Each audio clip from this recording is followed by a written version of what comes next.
Welcome, welcome. I'm so happy to see so many familiar faces. My name is Amanda Mercedes Gigler. I am your MC and timekeeper for today. And we are going to get started. Thank you for closing the door. This is Proven Pathways, collaborative funding that shows impact, organized by Phenomenal Funds. Each of us in this room has taken a different path on our journeys in funding, in philanthropy, in social justice work. Whether it's as grant makers, as funding advocates, as activists, as researchers, other titles that any of you may be using. Different paths have led us here today. So I want to think of this as a meeting point and a moment where our journeys converge for a brief but important stretch of the road. We're facing unprecedented shifts in the funding sector. Aid is being massively cut. Funding priorities are narrowing and shifting. Instability, and unpredictability are becoming a norm, and not just in funding, but in also the unchecked violations of human rights around the world. How do we plan and think about the future when everything feels out of our control? We know that change happens when movements are funded and well-resourced. We're not here to debate that part today. But what kind of change? How does it show up? How do we measure it? And how do we make the case for it? Proven Pathways is more than just a title for this event. It's a commitment to finding, refining, and to defining the pathways toward social justice. We need to understand what has impact, what models of funding enable movements to be resilient, and how we can ensure that resources continue to flow where they're most needed. This is where Phenomenal Funds comes in. Over the past 5 years, Phenomenal Funds has been an experiment in reshaping funding practice, testing participatory, pooled, and trust-based grant making. And today we'll explore what this experiment has achieved and what we can learn from it and apply. So we're going to take 2 stops along our journey today.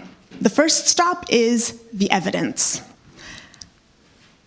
What do the data and the experiences, let me see if this works. Here we go, the evidence. What do the data and experiences tell us about impact? What change has been created through this model? The second stop is going to be about the model itself. How was Phenomenal Fund structured? What can we learn from its governance, decision-making, and funding practice? And how can this inform more equitable and more effective funding for movements? So to guide us through the first step, I'm going to ask Dr. Shama Dossa to come up. I'm so pleased to introduce her. She's the co-lead of Phenomenal Funds. She's a feminist activist scholar of Pakistani-Canadian origin, and today she's going to share some key findings from the Collaboration Grants Report. And one last thing I'll say as she comes up is that while Phenomenal Funds has been focusing on supporting the resilience of women's funds and feminist funds around the world, what we've found, and well, I say we, but it's not me, it's these people here who have been doing the work. What has been found is that the learnings and the approaches are relevant and applicable across the sector and across various types of funding and social justice work. So, welcome, Shama. Thanks.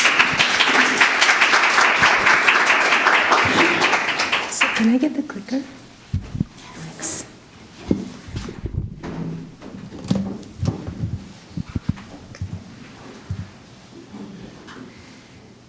Okay, so, hear me? Yeah? Okay. Thank you, Amanda, and thank you, everybody, for being here today. So since I have limited time to present findings from so many different years and so much interesting work, I'm going to step right into it to provide an overview of a very exciting report that we have the soft launch for today, which is Funding Social Justice Futures, Strengthening Organizations Through Collaborative Power. And the focus of this work is on our collaborative grants for Phenomenal Funds.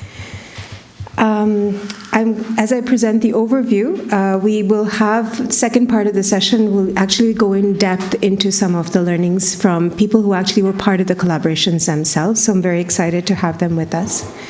The Collaboration Grants Report showcases an internal analysis of the impact of Phenomenal Fund's grant making. So that is an important sort of caveat to what we're going to see here today. And I would like to start with acknowledgements. So this work would not have been possible without the trust and the support and the dedication of all the women's funds of the Prospera INWF. So please, a round of applause for all of them.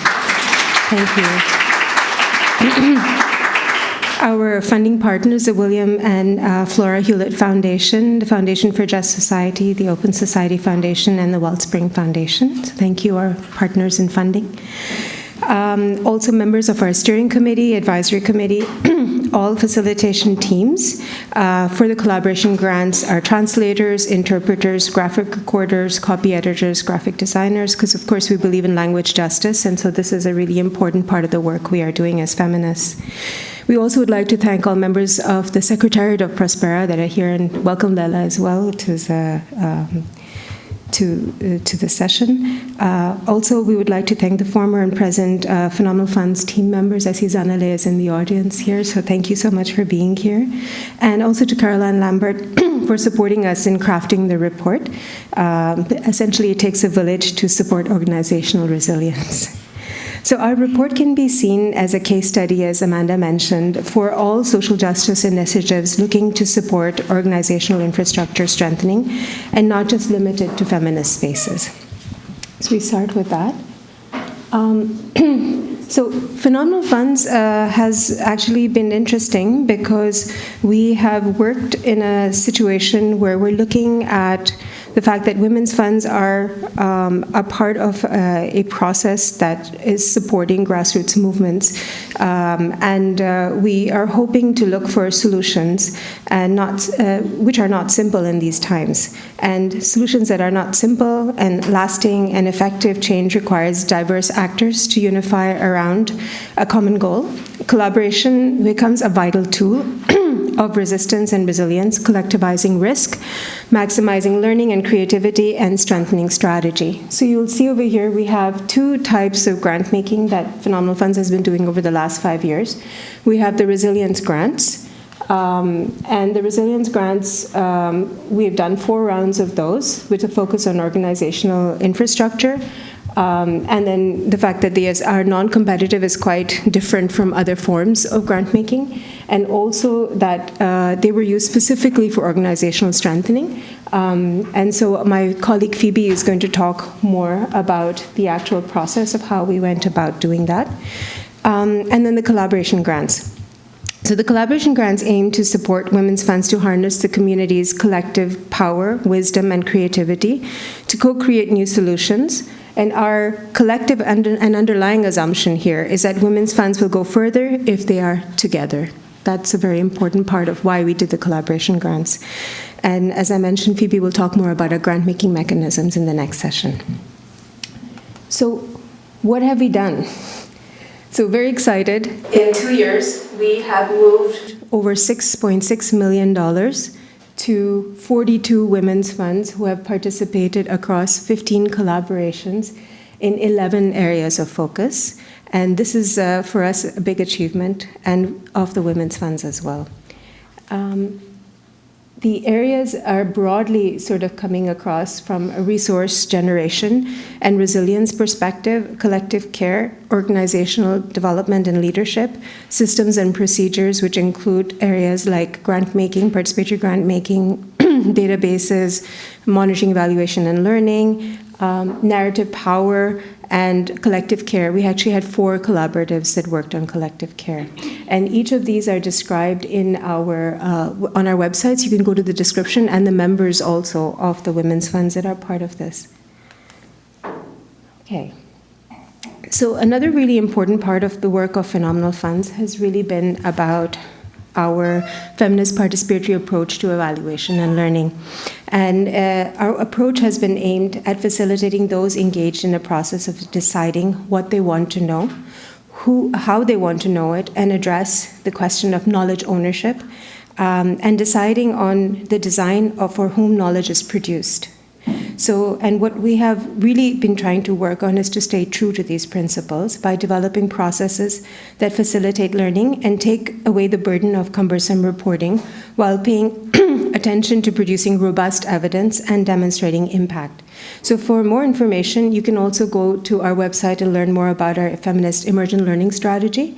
And also we have a collaboration grants toolkit, which we'll talk a little bit about how we did the grant making to make sure that learning is centered in the entire process. So over here, the data that we're presenting is based on 2 rounds of learning conversations with each of the 15 collaboratives, and also fishbowl community learning sessions that we held for the collaboration group, so that each group would present thematically on the work in progress, and you'd have the entire community engaged in a conversation about it. So this was the analysis, the data that we're working from, so it's qualitative data. So what did we learn? Okay, so some of the immediate outcomes you can see over here is that the data points us towards enhanced analysis, contextual understanding, and relationships, redirecting staff times into more strategic and relational work. So through the collaborations, the learning allowed for these sort of shifts in processes to happen. It also allowed for learning on how to streamline systems and practices, and boosting confidence and skills and insights of individual organizations.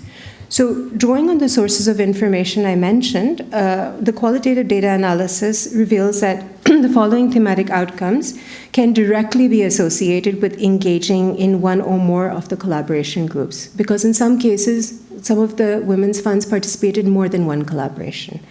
So several women's funds drafted new organizational policies or strengthened organizational processes based on the diverse insights shared, as well as actually started sharing organizational documents with each other. For example, Mama Cash, the Equality Fund, Bulgarian Women's Fund, and the Ukrainian Women's Fund.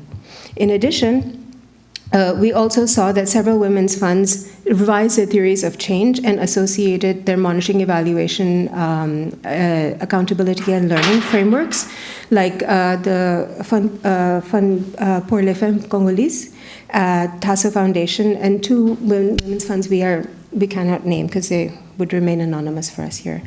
In addition, the FOEC group, which is the FIMI, Women Win, and Estrella, created a foundational operational document for cross-learning and future organizational improvements around decolonization.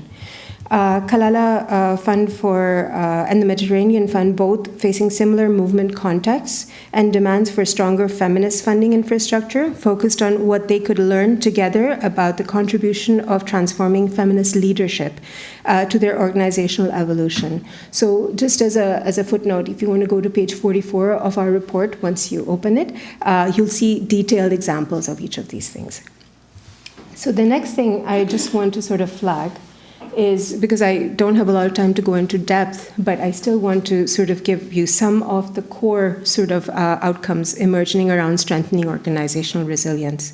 So what did the data tell us? Again, this is what the women's funds are telling us. So we work from that there is enhanced peer learning, and they've actually developed strategies for peer learning.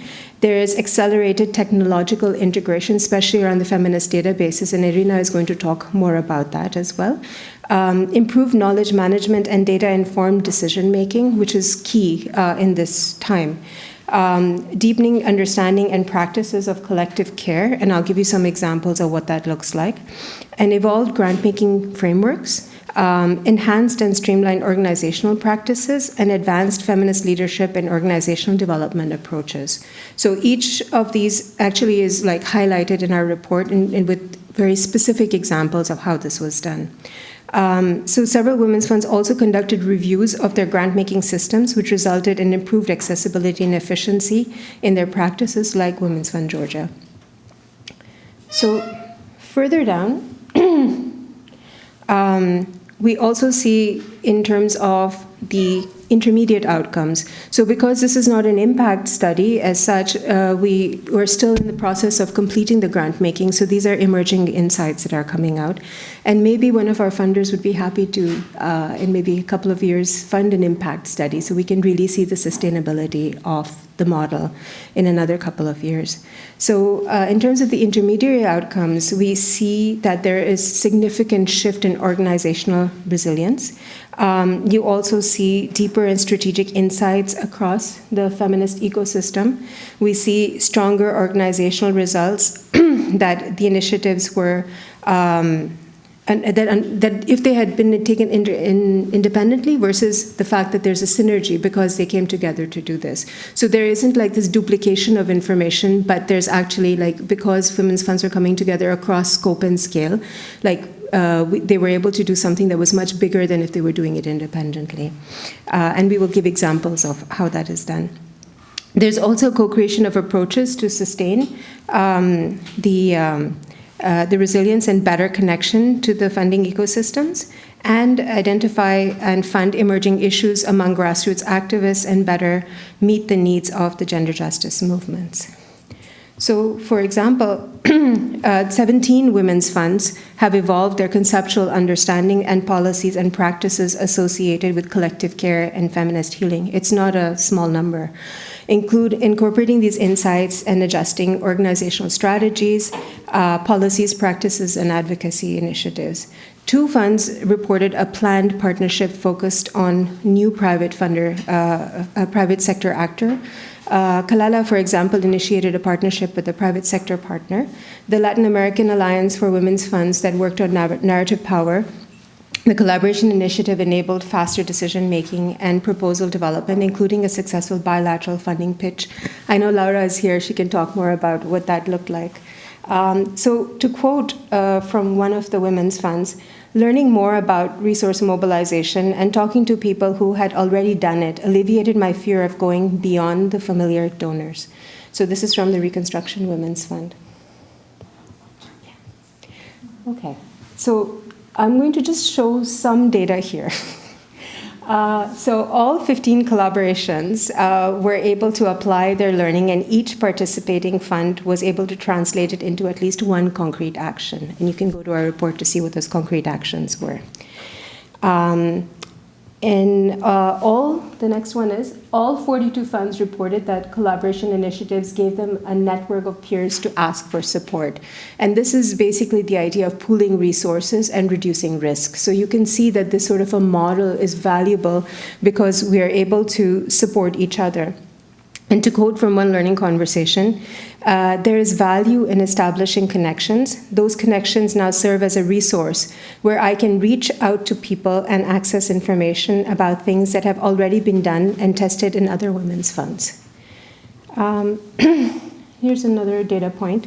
So 14 out of 15 collaborations stated that bringing together women's funds across language, scopes, and scales made the experience transformative. And here I just want to say as a caveat that this does not mean that one fund disagreed, 14 out of 15, because this is qualitative data, so it's not survey data. It's just that almost all funds mentioned this in the course of the learning conversations, just to make that clarification clear. And also that 11 women's funds out of the 15 stated that they felt an increased sense of solidarity as a result of their interactions with each other. So these are really important, I think, information for us to sort of share with you. And then 12 out of 15 collaborations say that now they are better able to serve the needs of their movement partners. For us, this is really meaningful information, because although this was not the impact that we were expecting, it has come out as something that's really important for us to sort of showcase. So 12 funds specifically mentioned this, that resilience is about rising to moments of opportunity, pivoting, and being able to better achieve one's mission and vision.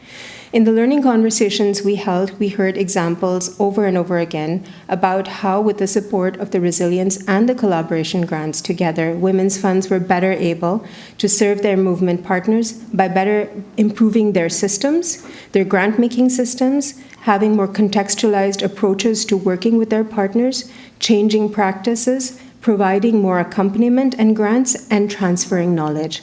All of these things help in making the women's funds better able to serve their movement partners.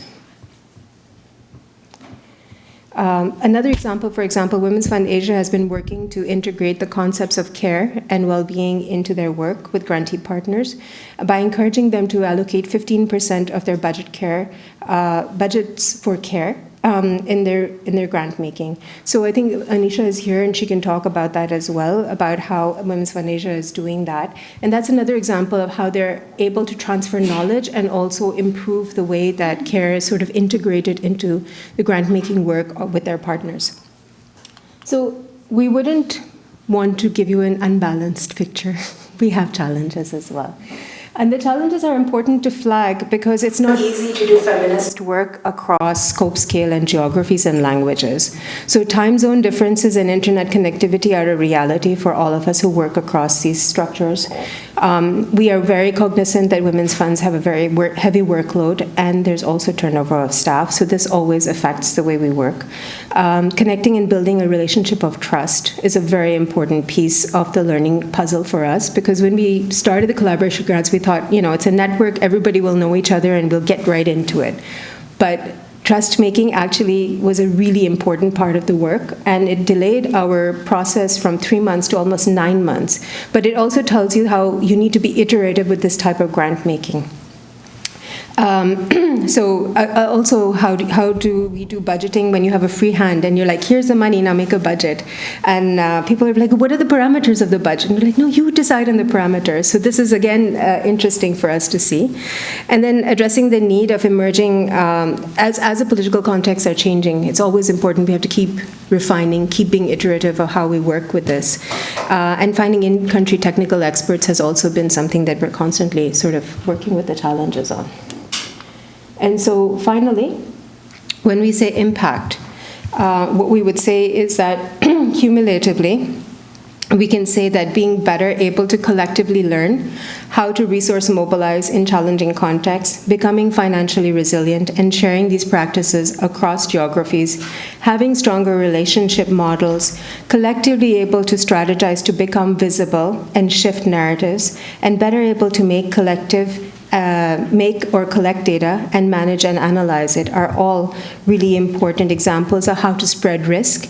And these are all indicators and markers of where we need to be headed for synergistic sustainable impact, and the ability and agility to better support and respond to the movements that the Women's Funds serve, which makes a stronger feminist funding ecosystem, which is our need at the time.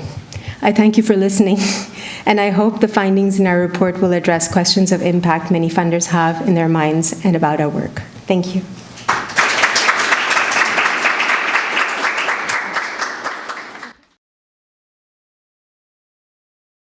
So we've heard from Shama about big picture analysis, some statistics, some aggregate data, and now we're going to hear from a few people who are going to talk about their real experiences, working in these collaboratives. So Rebecca's a former Swedish diplomat, in addition to having a Spanish name, and an international policy expert, and has been part of the KIT Institute Gender Team since 2022. At KIT, she leads the Learning Partner Team in accompanying Phenomenal Fund's learning journey.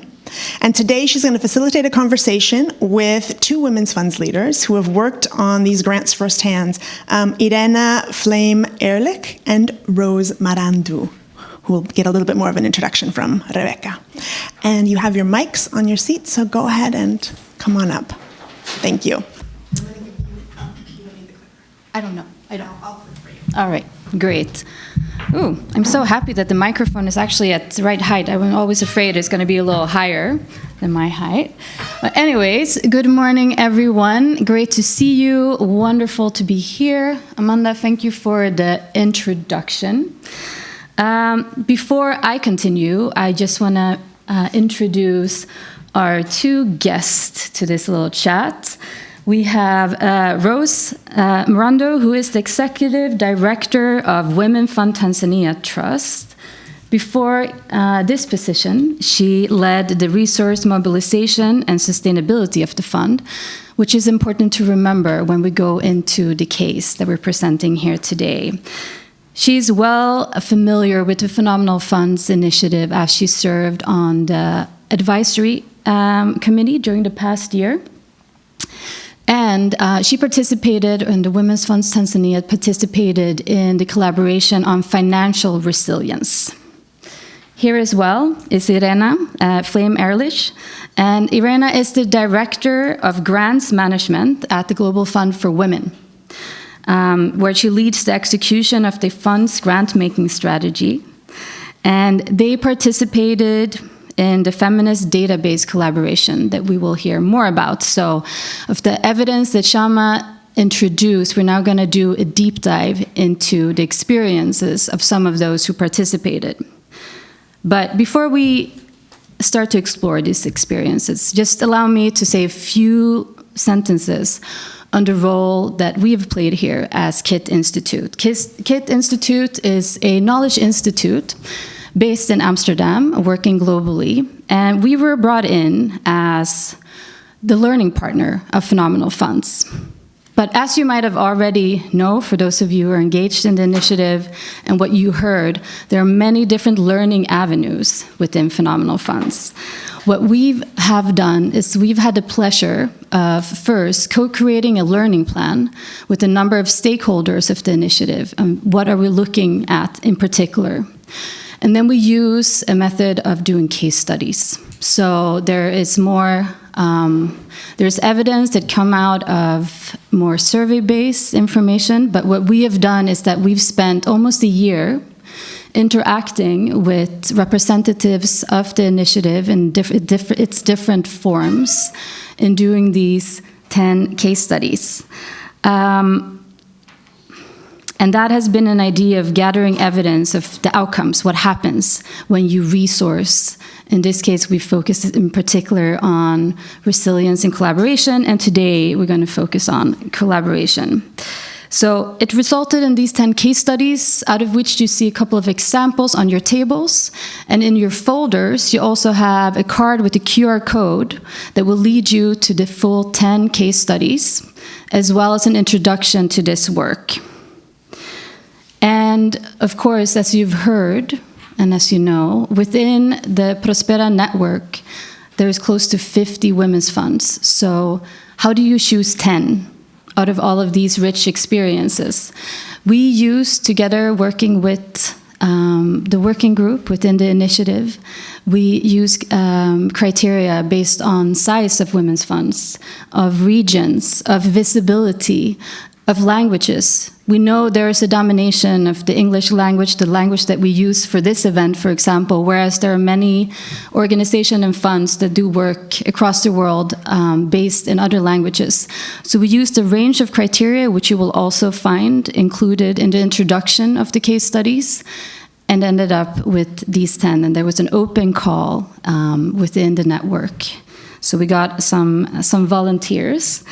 And we hope that we've been able to, by using these criteria, by having the chance to interact with so many stakeholders, to reflect the diversity of this initiative. Because if there's anything that we've learned as the learning partner, is that there's no one experience, even if you've been a part of the same initiative.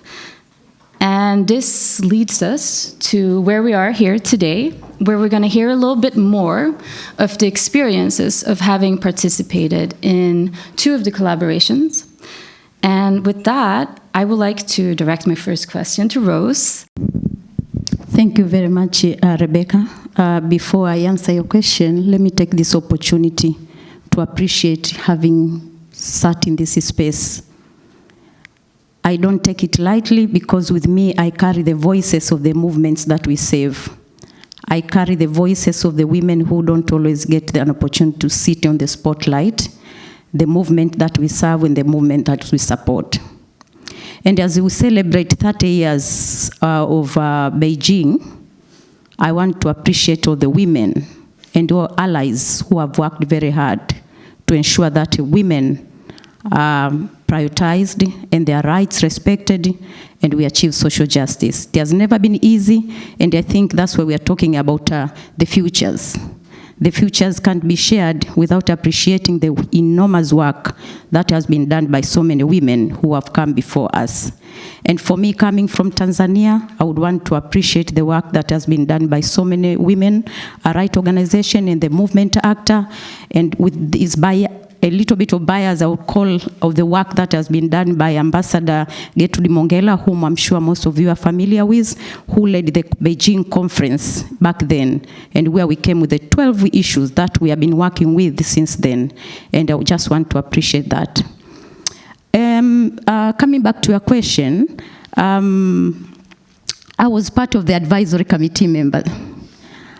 I started just, I think I hit the ground running, because by the time I joined the Women Fund Tanzania, I was learning what women funds are, and there was an outbreak of COVID, and then I was immersed into Fenomenal funds. So there was huge and a lot of learning for me. And what stood out in this, in Fenomenal Fund, in this funding scenario, was solidarity, co-creation, collaboration, appreciating the voices where they come from, appreciating that we are not serving ourselves, we are serving the movement, appreciating that these resources have come from a place where others don't have the opportunity to have them, and understanding and acknowledging that they were flexible, multi and co-funding, that was liberating. But the co-creation part was very important because when we are sitting in the advisory committee, we were not marking who has brought what proposal, how does it read, but appreciating the place of where this proposal is coming from. Because we understand every women fund bringing their proposal, they were coming from the voices of those people in the margin, the people that they serve. So ours was to provide a bird's eye view and advise on where we could better this funding. And when we came to collaborative grant, it was even more fun, because we had an opportunity to scout, discover ourselves, and I'm sure Phoebe will talk more about that process. We were looking at how do we discover ourselves, where do we fit into this collaborative grant, because there were so many things and so many priorities. And then we had time to define ourselves and where we fit in, and then redefine ourselves with the technical support that was coming from all over the places where if anyone needed to understand, especially for us, because we picked financial resilience, we didn't know what financial resilience really entails. What does financial resilient organization look like? But we knew that's where we wanted to go. So we had an opportunity to get a technical support to carry us through the process of understanding where what financial resilience is beyond financial management, because most of us thought it was more of resources and managing your revenues and balance sheets and what have you with regard to financial. It was beyond that. It was 360 of all the organizational work that we do. And so we were afforded with that support, and we couldn't be more thankful in that collaboration. And the rest was true to other collaborative that were present at that moment. And I think that kind of nicely leads us in to the experience that Irena and the Global Fund for Women had in your collaboration group.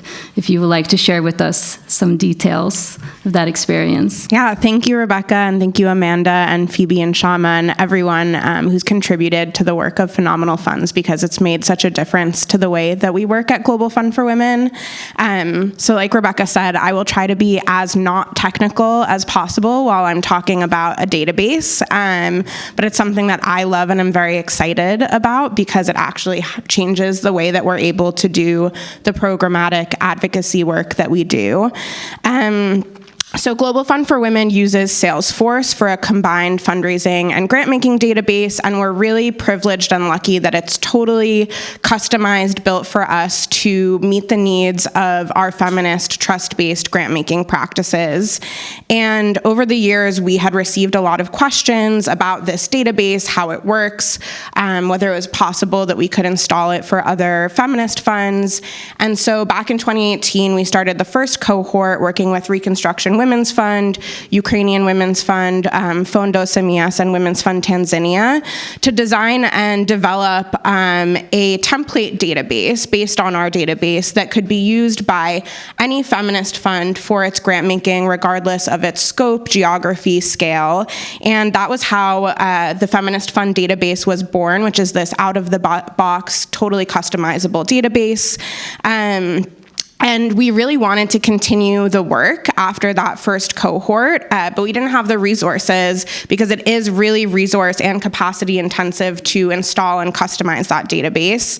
And that's where Phenomenal Funds kind of came to the rescue with funding to support us and all of the other feminist funds that were interested in continuing to either work on or install the database. And so we had a collaboration group that was split into two. One was the emergent group, which was Women's Fund Tanzania, Bulgarian Fund for Women, TAZO, and an anonymous women's fund. So those were funds that did not yet have any grant-making database and where we were installing from scratch. And then the advanced group, which was groups that already had a grant-making database, either the Feminist Fund database or a different Salesforce database, and that was Equality Fund, Mama Cash, Fondo Semias, and Ukrainian Women's Fund. And we worked together across both groups in a community of practice to cover topics that were relevant regardless of the type of database that you had, whether you were new or had been using the database for several years. So we're all kind of experiencing the same things about how do you review a proposal in a database, how do you use Salesforce to collect, extract, analyze data, and then also having the separate groups allowed us to do a more tailored learning approach, and Global Fund for Women also worked with each of the funds in the emergent group to install and customize the database for them. Now I'm going to turn to you, Irena. I know that you had a very diverse collaboration, and it can be hard to necessarily pinpoint anything specific, but I'm still going to challenge you and see if you can share like a specific outcome that you think that everyone should know about. Sounds good. I actually have 3 key outcomes to share. One is just operational efficiency. So, 9 funds came out of this collaboration group with functioning databases that they can use for our grant making. That's like a very tangible impact. And if you think about a feminist fund managing its grant making in paper, on multiple different Excel sheets, over email, it's really challenging. And instead to have a unified, automated super tool to use is really powerful. So if you're spending an hour to send 30 grant agreements through the database because it's pulling in everything automatically versus an hour to send 1 grant agreement, that means you have much, much more time for the work that really matters that feminist funds do, the partnership work, supporting grantees, all of our programmatic work, and to do it at a higher quality. I think the second outcome is stronger ties between feminist funds. It requires a lot of trust and generosity to share code, proprietary information, knowledge management that goes into a database. And so through the community of practice where we were sharing internal training documents and guidebooks for the database, lines of code for how certain things were set up, that really created a lot of trust. And I think, feminist funds, regardless of the size, the scope, have the same challenges. We're trying to get payments to difficult places. We're trying to support grassroots activists. And having stronger ties means that we're not reinventing the wheel each time we're trying to solve the same issue. And before this collaboration group, if I encountered an operational grant-making issue, I didn't know necessarily who to reach out to at other feminist funds to see, what they had done to solve the issue. And now if we're managing a government grant that has really specific compliance requirements, or a government passes a new law on foreign funding, I know exactly who to reach out to, and there's trust and a willingness to share solutions. And then the last outcome that I wanted to share, which I think, is the most important is that it's better service to grantees. So the database is not just an administrative tool, but it's a data power tool, and it allows us to identify trends in impact, to compile and analyze feedback from grantees. We can more easily see who we're reaching and who may be underserved, whether that's geography, theme, demographics, the type of grantee, and so we can determine more easily the funding needs for women's rights and feminist movements around the world, and do the work that we do better. Excellent, thank you. And yeah, with that, we're going to wrap up. Thank you so much, both of you, for being here, and for all of you for listening.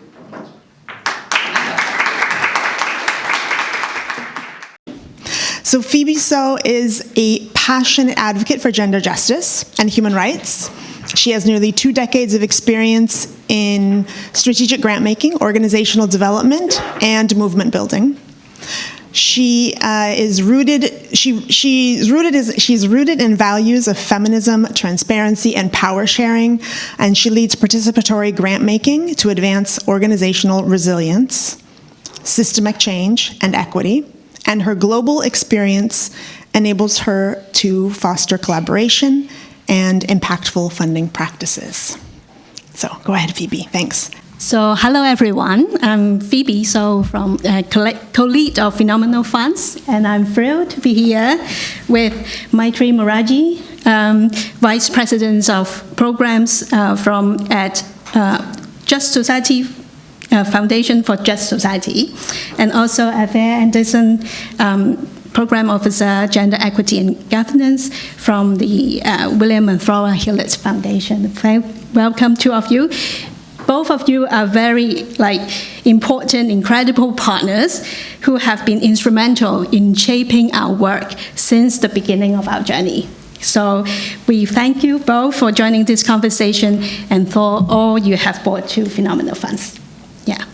So building on the excellent impact stories that we heard from the previous sessions, and I would like to dive deeper into Phenomenal Fund's unique models and its significance for the broader philanthropic sector. Here you can see our theory of transformation is a bit complicated, and I will walk you through that, no worries. Phenomenal Funds is feminist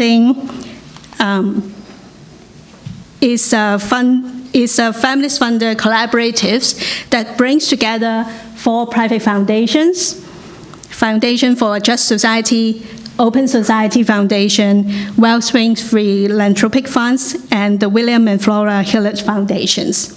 Alongside, we have 47 women's funds from the Prospera International Networks of Women's Funds, and the Secretariat that really hold the network together. Women's funds, we believe, are rooted in the movement they serve, as we heard from what Rose said, right? And they have a very deep understanding of how to support gender justice work in their context. By bolstering these actors, we believe that we can catalyze transformative change for women, girls, and LGBTI people from the global majority countries. Pool Fund, from the 4 private foundations, enable Phenomenal Funds to give grants to all network members from 4 continents. Not only that, what sets Phenomenal Funds apart is our commitment to shared governance and participatory grant making. Our steering committee, where Maitri and Althea has been in, has guided our overall strategies, has equal representation from women's funds and private foundations. The Prospera Secretariat is a non-voting member, ensuring our work remains grounded in the network's values. And our advisory committee comprised primarily of women's funds representatives, and we can hear. You can talk to them after this session, because many of them are actually here in the venue. Leads the designs of our funding program.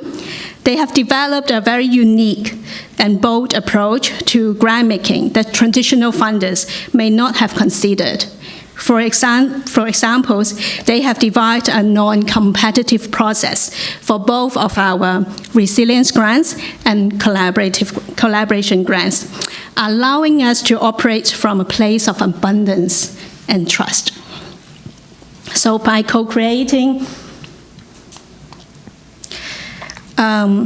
workable practices grounded in the realities of women's funds, the advisory committee has ensured that our grant making is genuinely responsive to the needs of their peers and the communities they serve, while at the same time aligning with the legal and budgetary requirements. So the result speaks for themselves. Our approach has enabled us to give out over 18 million in grants within 5 years to meet the organizational strengthening needs of women's funds and fostering collaboration, solidarity, rather than competition. So the collaboration labs, which we have toolkits and resources to showcase how it works, have been a resounding success, creating the space for women's funds to come together, share knowledge, and develop a joint strategy for change. So this model challenges to confront power dynamics head-on. Guided by feminist principle, we strive to build trust, mutual accountability, while at the same time embodying more decolonial ways of working. Phenomenal funds offer an opportunity for the collaborative for us to put feminist values into practices and reimagine our roles as partners and allies to movements. So in our global context nowadays, with really concerning trends like funding cuts, polycrisis, the rise of authoritarianism and far right movements, models like Phenomenal funds offer really powerful counterpoints. By taking an ecosystem approach, deepening collaboration, shifting power to actors closest to or from the movements, and maintaining a global outlook, we are working to sustain hard-fought gains in gender justice work and build resilience of the feminist funding infrastructure in face of backlashes. So as Phenomenal Fund sunsets, we speak repeatedly that we are sunsetting. We hope that it inspires others in this floor to reimagine what is possible and join us in this vital work of responsive, value-aligned philanthropic leaderships. I'm really excited to welcome Maitri and Althea to share their experiences and insights as key partners in this journey. Yeah. So we are like in this particular moment, we really like to discuss how this approach has influenced your work with collaborative funding in particular critical moments in our time. Thank you so much, Phoebe. I'm going to say good morning as I go get my glasses. Good morning, community. How are you? Good morning. Getting old. So first, I would like to thank Monica, Anisha, Phoebe, and Shama for inviting us to this Phenomenal Funds event to highlight what I would say, even though Shama said, we're still working to understand the impact of Phenomenal Funds, I'm going to use a more expansive understanding of impact when I share some reflections of this collective feminist experiment of transformative philanthropic practice.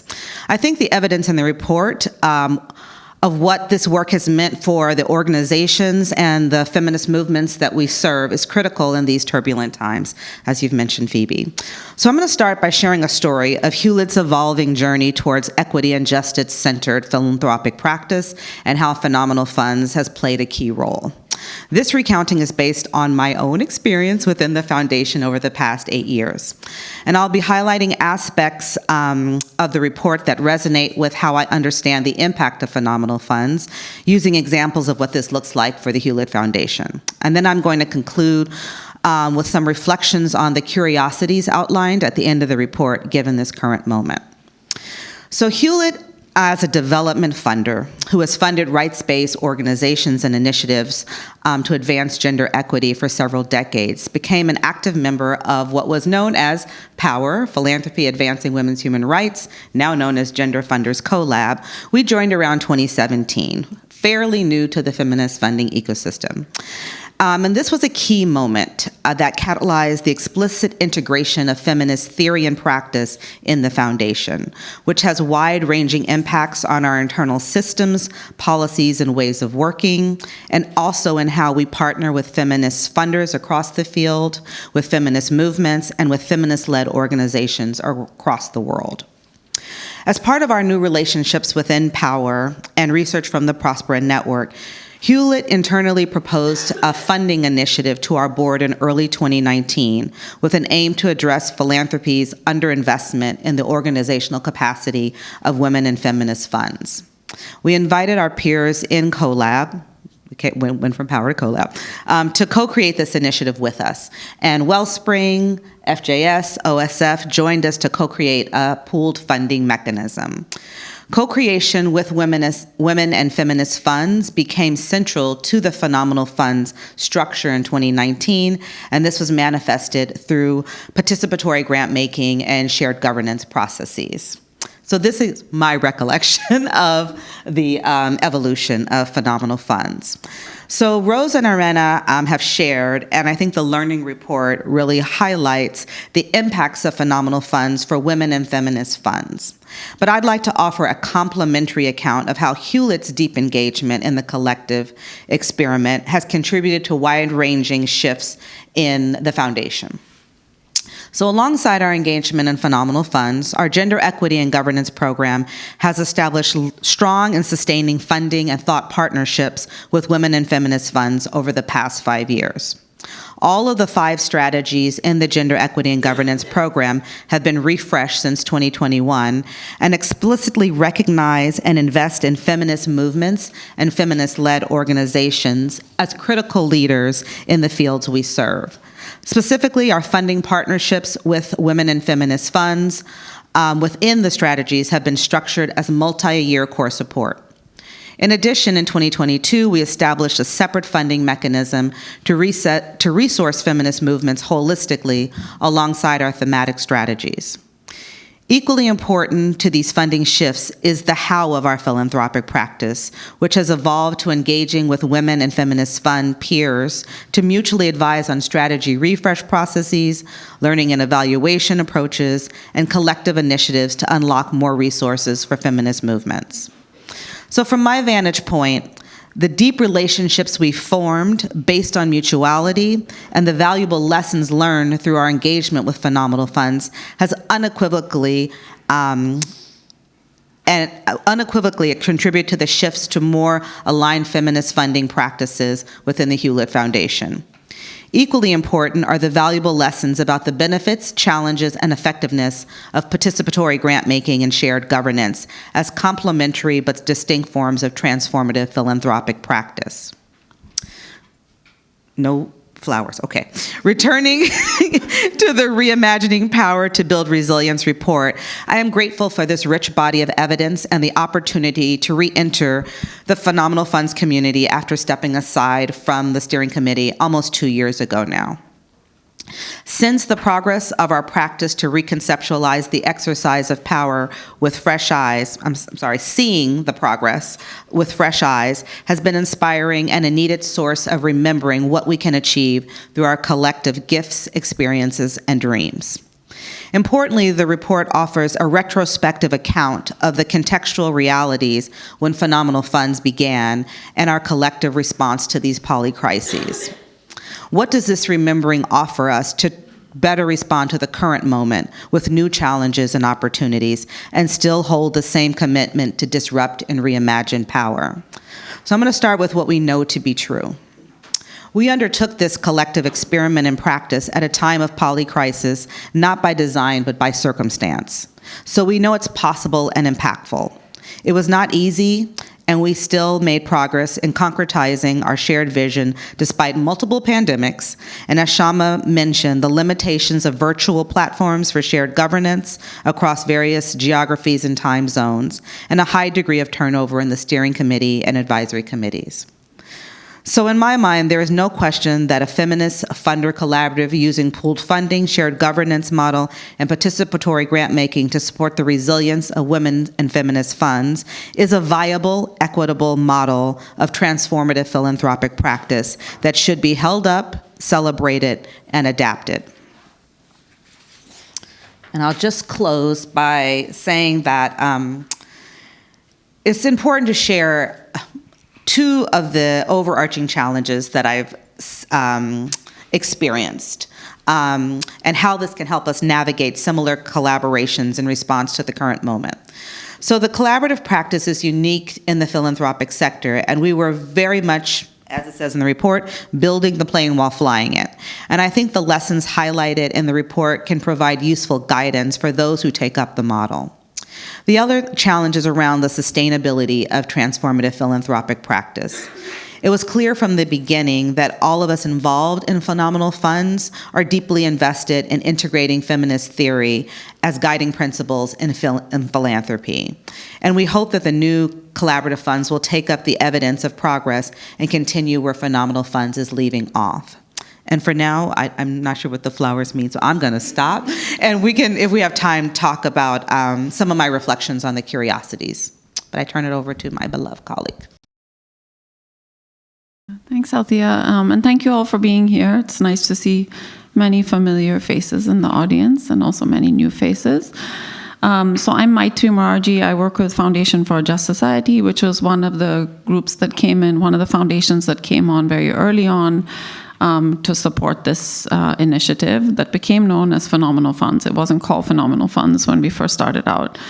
And I want to thank Phoebe and Shama in particular for inviting me into this conversation. Like Althea, I was part of Phenomenal Funds, the steering committee, and very involved in the governance at a particular moment in time. So I think also Althea's and my information is a little bit frozen in time. So we're really reflecting on our experiences of the early foundations of Phenomenal Funds. And of course, Monica has continued to be involved on behalf of FJS. So it's a pleasure to be here with you all. I want to just share a little bit, and then I'm going to get to your question, Phoebe, in terms of how Phenomenal Funds has shifted our grant making and other work at Foundation for a Just Society, which is to say that when we came into Phenomenal Funds, we were already supporting many women's funds. We were a major funder of the women's funds community across many geographies in which women's funds are based. And so for us, the reason for coming into this collaboration and this partnership was really different, actually. It was really about the model itself. We were very interested in learning more to see what we could do together as a community and how we could be thinking about shared governance and participatory grant making and what we could learn from that experience. Really a lot of women's funds already, but for us it was really the power of the model itself that was compelling. So I want to share that because my reflections on what we learned from the experience really centers that piece in particular. So I want to share that I think that there are really two main things that I think have made Phenomenal Funds successful as we've adapted to a changing landscape. One is that Phenomenal Funds has consistently reinforced the value of co-creation. And two is that Phenomenal Funds has reinforced the importance of collaborative models being opt-in. So it's not coming from someone else, it's really coming from the organizations themselves, the women's funds themselves, to participate in that model. So let me expand a little bit. Phenomenal Funds has reinforced the value of supporting co-creation from start to end. And co-creation was really built into the entire DNA of Phenomenal Funds. First, Phenomenal Funds was structured as a collaborative funding model that brought together private foundations, women's funds, a staff team, as well as Prospera in joint decision-making, which is incredibly unusual, actually, in our space to come together in that type of model of governance and decision-making around grant-making. And second, in all its grant-making mechanisms, including the collaborative grants, co-creation was really built into the structure itself. So very much a core part of the DNA of Phenomenal Funds. The second thing is that Phenomenal Funds has highlighted the importance of supporting collaborative models that are self-identified and chosen. It's not the private funder saying, you 5 organizations should come together, or you 2 organizations should collaborate. So it's really kind of the opposite of an arranged marriage in that sense. And I think a major reason for the success of Phenomenal Funds, of the collaborative projects in particular, of which some of the successes have been shared here today, was this piece that Phenomenal Funds didn't play the matchmaker role. Partnerships were really self-identified. Groups came together that had pre-existing relationships, that had shared priorities, and that had a desire to build and learn together, which I think was so critical. In conclusion, I just want to share a few lessons. One is that not to assume a shared starting point, and to understand what it takes to build relationships across cultures, across geographies, institutional priorities, etc. Collaboration and co-creation takes time, but the rewards, I think, are many. And as we've seen, some of those rewards have been shared today. These rewards can really be seen both at the level of program outcomes, as Shama shared in the presentation earlier, and we've seen throughout the conversation today, and in terms of our learning and adaptation and how we do our work as private foundations, as women's funds, etc.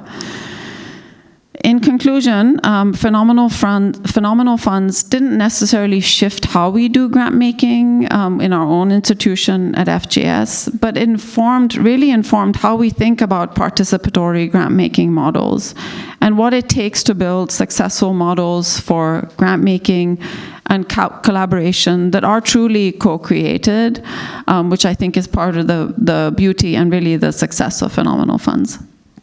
Thank you.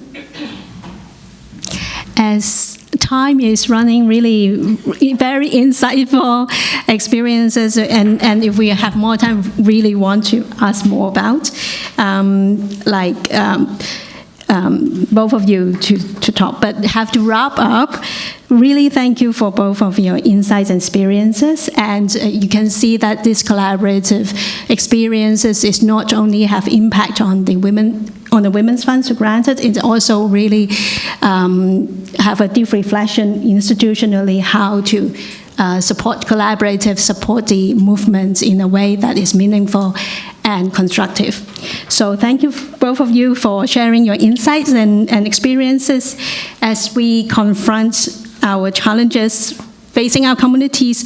So it's really critical that we embrace more collaborative, trust-based model like this one, models that center the wisdom of communities, enable funders to achieve together what we cannot alone. So thank you for being part of this conversation.